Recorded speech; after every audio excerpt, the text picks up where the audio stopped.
Assalamualaikum warahmatullahi wabarakatuh. Perkenalkan, kami dari kelompok perbedaan jaringan eh, 1G sampai 5G dengan anggota Dwikia Netra Putra, M. Firdiana Madani, dan Anggi Kaisani Sabiatul Aminah akan mempresentasikan tugas yang mengangkat judul perbedaan jaringan 1G sampai dengan 5G. Perkembangan teknologi 1G sampai dengan 5G ini bisa diartikan seperti ini. G berarti generation atau berhubungan dengan kecepatan transmisi data.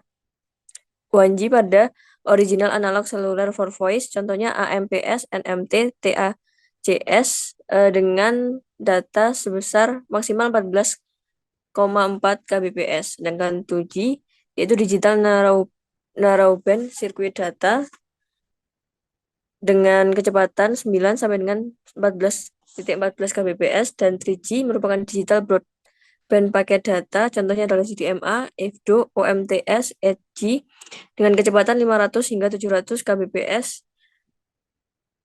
3.5G replacement for 8G is dengan kecepatan 1 sampai 3 Mbps dan HSDPA sampai dengan 7,2 Mbps. Sedangkan 4G yaitu digital broadband paket data LIP termasuk WiFi, WiMAX dan LTE dengan kecepatan 3 sampai dengan 5 Mbps. Sedangkan 5G yaitu gigabit per second-nya masih belum diketahui sampai kapan dan kecepatannya lebih dari 1 Gbps. Next, untuk penjelasan generasi 1G, pertama kali ditemukan di tahun 1980 ketika AMPS di Amerika bekerja sama dengan TACS dan NMT di Eropa membuat terobosan di teknologi jaringan. Yang harus diketahui bahwa ini merupakan standar baru dari teknologi jaringan, zaman di mana campur tangan manusia sudah tidak terlalu dibutuhkan semuanya, sehingga seluruhnya itu sudah benar-benar otomatis dengan bentuk yang kecil, tentunya tidak lagi besar atau bentuknya yaitu compact. Karena ini muncullah ponsel generasi pertama mereka yang buat,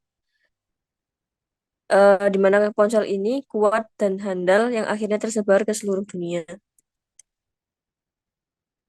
Yang termasuk teknologi 1G yaitu AMPS atau Advanced Mobile Phone Service atau dikenal juga dengan IS-136, kemudian ada NMT atau Nordic Mobile Telephone, kemudian ada HICAP, TACS, kemudian ada J450, GNet, Mobitex, dan Data TAC.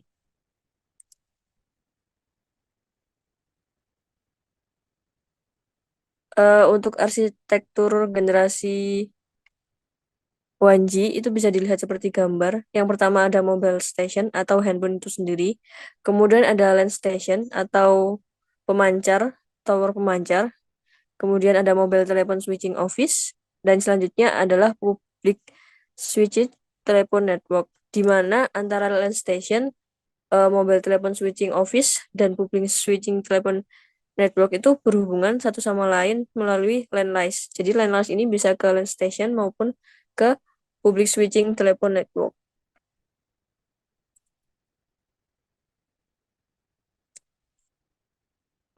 Untuk gambaran dari komunikasinya bisa dilihat dari gambar tersebut,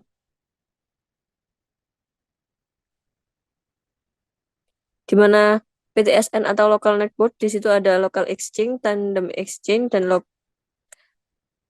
yang terhubung ke MSC. Kemudian dari MSC akan mengirimkan ke base station atau ke pemancar-pemancar tersebut, di mana pemancar-pemancar tersebut merupakan cellular network.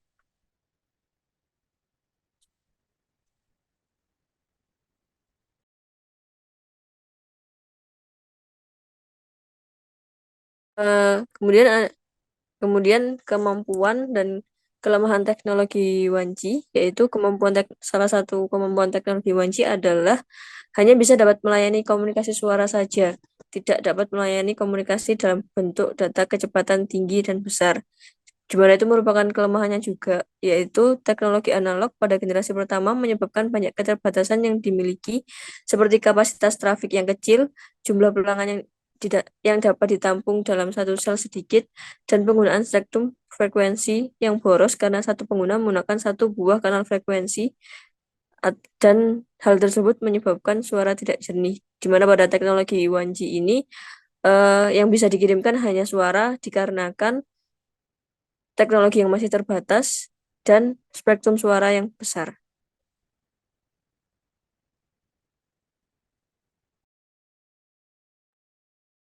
Dilanjut dengan generasi 2G. Generasi kedua memiliki fitur-fitur CSD sehingga transfer data lebih cepat, sekitar 14,4 kilobyte per second. Eh, Generasi 2G ini membuat pengguna bisa mengirimkan pesan teks, tetapi fitur CSD ini menghabiskan biaya yang besar karena jika Anda ingin terhubung ke internet, Anda harus menggunakan dial up yang dihitung per menit yang menggunakan saluran telepon pada saat itu. Yang termasuk teknologi 2G ini ada Time Division Multiple Access atau TDMA, lalu Personal Digital Cellular atau PDC, ada IDEN, European Cordless Telephone atau DACT, Personal Handphone Service, PHPS, IS95 CDMA, dan Global System for Mobile atau GSM. Nah, jadi awal mula GSM itu muncul di generasi 2G ini.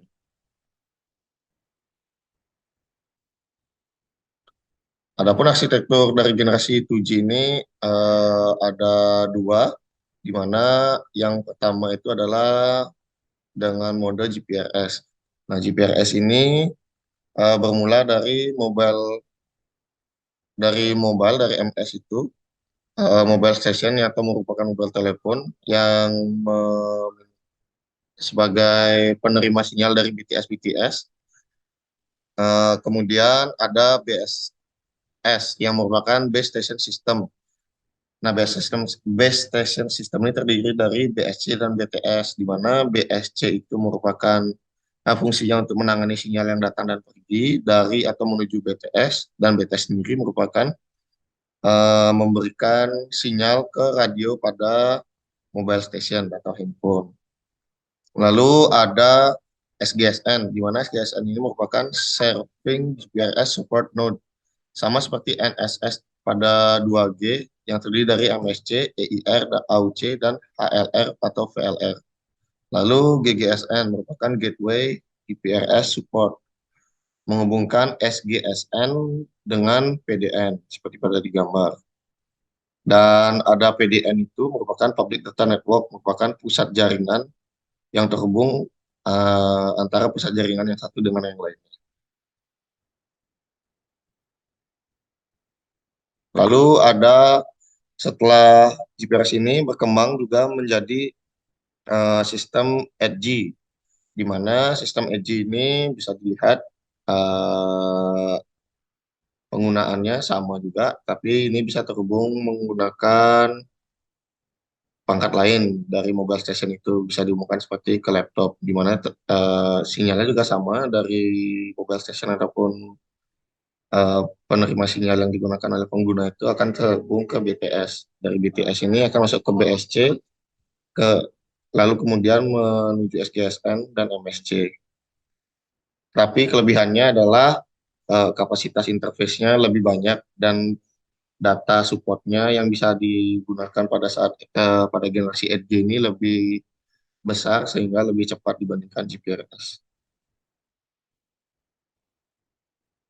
Adapun kemampuan dan kelemahan teknologi 2G, di mana kemampuan teknologi 2G atau kelebihannya itu selain bisa menggunakan fitur kirim pesan atau SMS, short message service, juga bisa sama seperti 1G, yaitu bisa digunakan untuk telepon atau komunikasi melalui suara.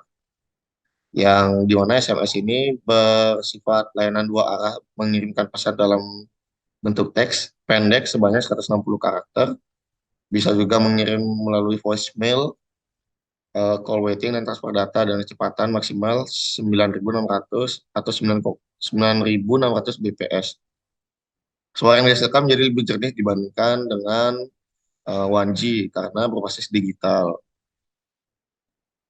Maka sebelum dikirim sinyal suara analog diubah menjadi sinyal digital. Seperti itu untuk dari kelebihan dari teknologi 2G. Kemudian juga kelemahan dari teknologi 2G ini merupakan kecepatan transfer data masih rendah jika dibandingkan dengan penerus-penerusnya 3G, 4G, dan 5G.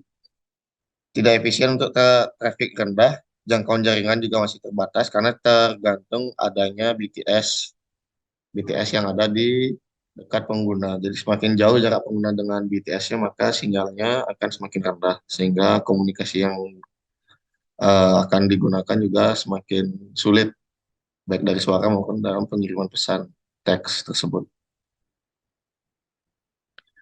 Ada generasi 3G, di mana generasi 3G ini muncul kurang lebih pada tahun 2001 sampai 2003. FDO Rev 0 pada CDMA 2000 dan UMTS pada GSM pertama yang merupakan cikal bakal generasi ketiga ataupun 3G ini diperkenalkan. Tapi ini bukan berarti GPRS telah mati. Justru saat itu muncul 8G yang diharapkan menjadi GPRS yang baik karena tidak perlu melakukan upgrade hardware secara ekstrim dan tidak terlalu banyak mengeluarkan biaya. Berdasarkan International Telecommunication Union mendefinisikan bahwa 3G itu sebagai teknologi dapat bekerja sebagai berikut, di mana 3G ini bisa bekerja dengan transfer data sebesar 144 kilobyte per second pada kecepatan user 100 kilometer per jam. Jika usernya berjalan kaki itu bisa melakukan transfer data sebesar 384 kilobyte per second. Dan jika usernya atau pengguna handphone itu diam pada suatu tempat dan dekat dengan BTS atau pemancar, maka transfer datanya bisa sebesar 2 megabyte per second.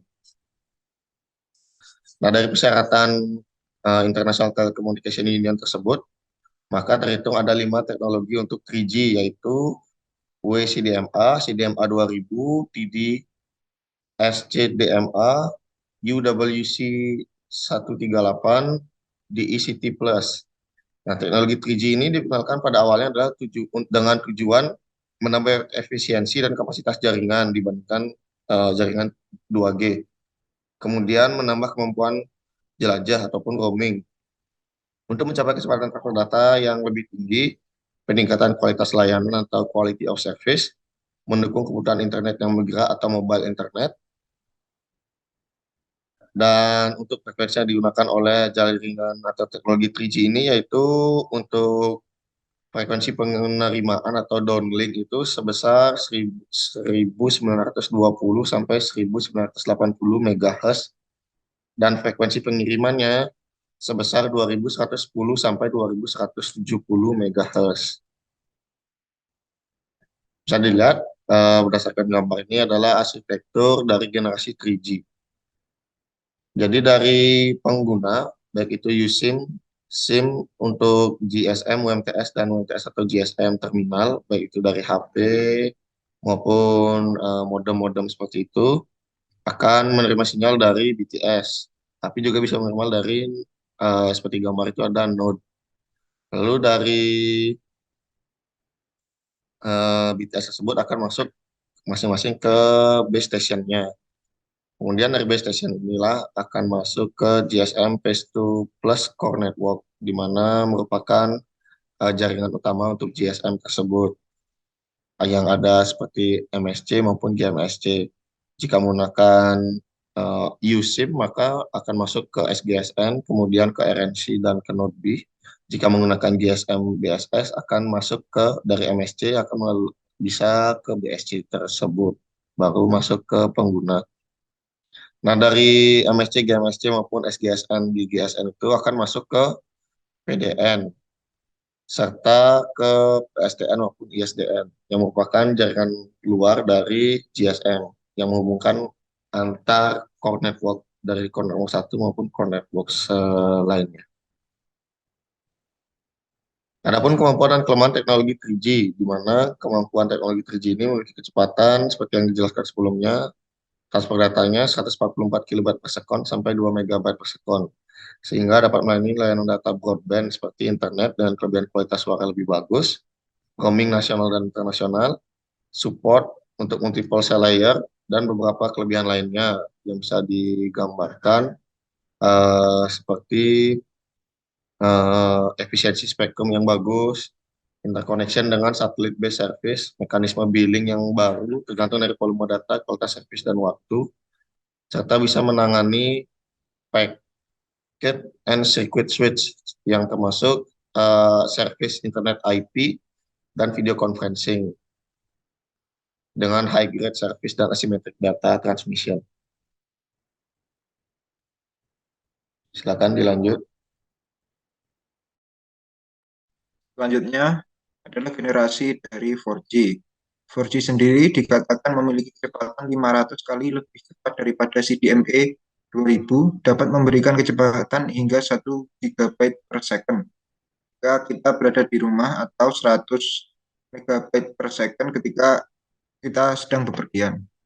Sistem 4G ini dapat menyediakan solusi IP yang komprehensif di mana suara, data, dan arus multimedia dapat sampai kepada pengguna kapan saja dan di mana saja. Dan pada rata-rata data lebih tinggi dari generasi sebelumnya, atau bisa dibilang generasi 4G ini diperuntukkan sebagai pengembangan dari generasi-generasi sebelumnya seperti 3G.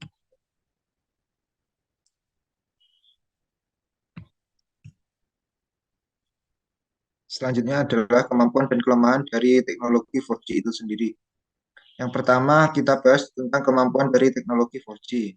Teknologi 4G atau LTE ini menawarkan kecepatan downlink hingga 300 MB per second dan uplink sebesar 75 MB per second.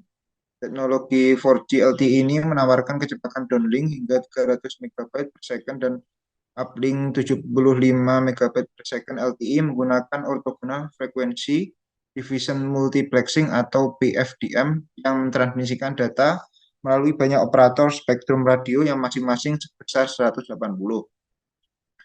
Sedangkan untuk kelemahan dari teknologi 4G ini antara lain biaya untuk infrastruktur jaringan baru relatif mahal dibandingkan generasi sebelumnya. Karena jaringan harus diperbarui, maka peralatan harus baru diinstal. Untuk teknologi LTE ini menggunakan MIMO atau multiple input, multiple output, yang tentunya memerlukan antena tambahan pada pancaran pangkalan jaringan untuk transmisi data. Sebagai akibatnya, jika terjadi pembaruan jaringan, maka perlu membeli mobile device baru agar dapat meningkatkan jaringan yang mendukung teknologi LTE. Jadi setelah dibangun, untuk device yang digunakan juga harus support dengan teknologi 4G untuk dapat menikmati teknologi 4G itu sendiri.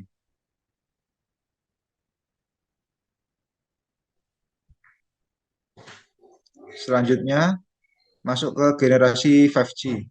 Teknologi 5G adalah pengguna sebuah bandwidth yang tinggi pada telepon seluler, di mana hal ini merupakan teknologi yang dominan di masa mendatang. 5G NR atau New Radio merupakan teknologi yang direncanakan akan resmi dirilis untuk sistem operasi seluler pada 2020. Dalam teknologi 5G ini, data akan dikirimkan melalui gelombang radio. Radio gelombang akan terbagi menjadi frekuensi yang berbeda-beda.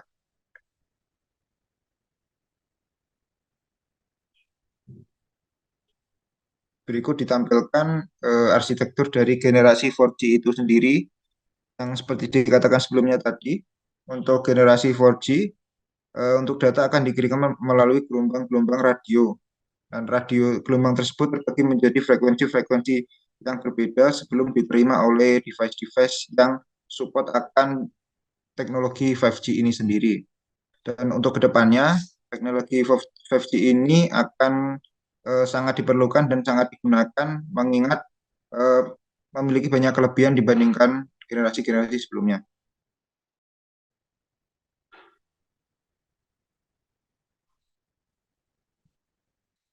Yang terakhir akan dibahas tentang kemampuan dan kelemahan teknologi 5G. Yang pertama, kemampuan dari teknologi 5G itu sendiri antara lain kecepatan. Kecepatan unduh yang dimiliki oleh teknologi 5G ini hingga 10 GB per second dengan latensi 1 milisecond. Untuk selanjutnya adalah aksesibilitas, yaitu perangkat elektronik dapat saling terkoneksi seperti telepon, ponsel, dan peralatan rumah tangga sebagai implementasi dari Internet of Things. Jadi dengan menggunakan teknologi 5G ini, semua peralatan elektronik yang kita punya nantinya akan dapat terkoneksi satu sama lain. Dan yang selanjutnya adalah kapasitas. Kegiatan seluler manusia tak terhalang besaran bandwidth. Sehingga dengan teknologi 5G diharapkan dapat menampung lebih banyak user dan terkoneksi dengan mesin dalam hal penggunaan IoT atau Internet of Things tersebut. Yang terakhir kita bahas adalah kelemahan teknologi dari 5G itu sendiri. Yang seperti hal sebelumnya untuk kelemahan dari teknologi terbaru adalah dari segi biaya yang tinggi. Pembangunan infrastruktur pada teknologi 5G memerlukan biaya yang tinggi. Banyak dari perangkat lama yang tidak akan kompeten untuk teknologi 5G, sehingga harus digantikan dengan perangkat baru yang memiliki harga yang tentunya lebih mahal dari sebelumnya. Teknologi 5G ini masih dalam proses penelitian, sehingga kecepatan mungkin sulit untuk dicapai karena masih kurangnya dukungan teknologi sebagian besar di belahan dunia. Jadi meskipun teknologi 5G ini sangat terbaru, akan tetapi masih perlu proses pengembangan dikarenakan masih banyak teknologi atau perangkat-perangkat yang harus di-upgrade dari generasi sebelumnya. Mungkin untuk penjelasan terkait perbedaan antara teknologi 1G, 2G, 3G, 4G, dan 5G dari kelompok kami. Sekian untuk memenuhi tugas mata kuliah Sistem Telekomunikasi. Untuk kurang lebihnya mohon maaf. Assalamualaikum warahmatullahi wabarakatuh.